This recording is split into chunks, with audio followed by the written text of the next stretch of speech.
আসসালামু আলাইকুম ভিউয়ার্স, আজকে আমরা দেখাবো যে 4v বাইকের পিছনের চাকা ঠাকা থেকে যখন আপনি বাইকটা রানিং করবেন তখন কাপা কাপা ভাব আসে। এটা কি জন্য? এটা মূলত আসে আপনার পিছনের চাকার বেয়ারিং বা পেছনের মেন চেসিস বুস্ট থেকে। তো আমার বাইকটা বেশ কিছুদিন ধরে এরকম কাপা কাপা ভাব দিতেছিল, মানে এটা সমস্যা করতেছিল।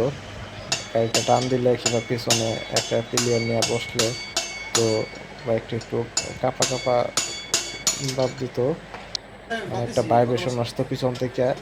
সো এটার সমস্যার সমাধানের জন্য আজকে এই বাইকের পিছনে এসে দেখি যে পিছনের চাকার বেয়ারিংয়ে চলে গেছে, তারপর বাইকের যে মেন চেসিস বুশ থাকে এটাও চলে গেছে। তো এই জন্যই মূলত বাইকের কাঁপা কাঁপাটা আসতো। তো এটার দুইটাই আমরা এখন চেঞ্জ করতেছি, বেয়ারিংটা চেঞ্জ করতেছি আর চেসিস বুশটা আগে চেঞ্জ করে বাইকে লাগাই নিছি। বেয়ারিংটা চেঞ্জ করে বাইকে আমরা চাকাটা সেট আপ করে দেবো, তাহলে ইনশাল্লাহ আমাদের এই কাঁপা কাঁপাটা বন্ধ হয়ে যাব। তো 4v বাইকে ব্যারিং কিংবা বুশ এগুলা চেসিস বুশটা খুব কমই যায়, কিন্তু ব্যারিংটা হয়তো বা একটু যায় কিনা জানি না, কিন্তু এই ব্যারিংয়ের জন্য এই কাঁপা কাঁপা ভাবটা আসে। মানে ক্লাস ছেড়ে যখন আপনি হালকা শটল দিয়ে গাড়িটা টান দিবেন, সো তখন দেখা যায় যে পিছন থেকে একটা ঝিরঝিরি ভাব আসতেছে, মানে পিছনটা কিরকম ভাইব্রেশন করতেছে এরকম একটা ইয়ে আসতেছে। তো এটা মূলত হয় বাইকের বেয়ারিংয়ের জন্য। তো আপনার যদি এরকম কোনো সমস্যা হয়ে থাকে তাহলে অবশ্যই আপনারা আপনাদের বাইকের বেয়ারিংটা কোনো অভিজ্ঞ এবং এক্সপার্ট মিস্ত্রি দ্বারা চেক দিবেন। তা আপনারা নিজেও দেখতে পারেন।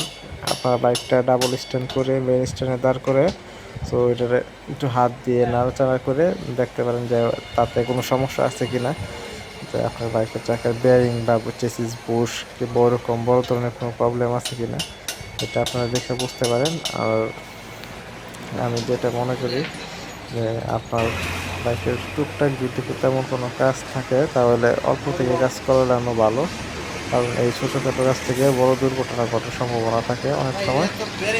তো এইগুলা আপনার একটু মাথায় খেয়াল রাখবেন যে টুকিটাকি বাইকের যদি কোনো ত্রুটি থাকে, যেমন এই ব্যারিংটা যদি আমাদের রানিংয়ে ভেঙে যাইতো তাহলে একটা বড় ধরনের দুর্ঘটনা ঘটতে পারতো।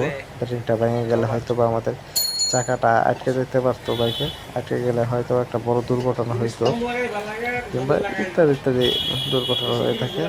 তো বিভিন্ন মানুষের ছোটোখাটো ভুল থেকে হয় দুর্ঘটনা দুর্ঘটনা। তো এইগুলা থেকে সতর্ক থাকেন। আর যে জিনিসটার উপর আপনি সারাদিন রাইড করতেছেন, সারাদিন চালাইতেছেন, তো এই জিনিসটার একটু খেয়াল রাখেন, এটার একটু যত্ন নেন, এটাই বলবো। তো আজকের ভিডিওটা এই পর্যন্তই, দেখা হবে আরেকটি ভিডিওতে।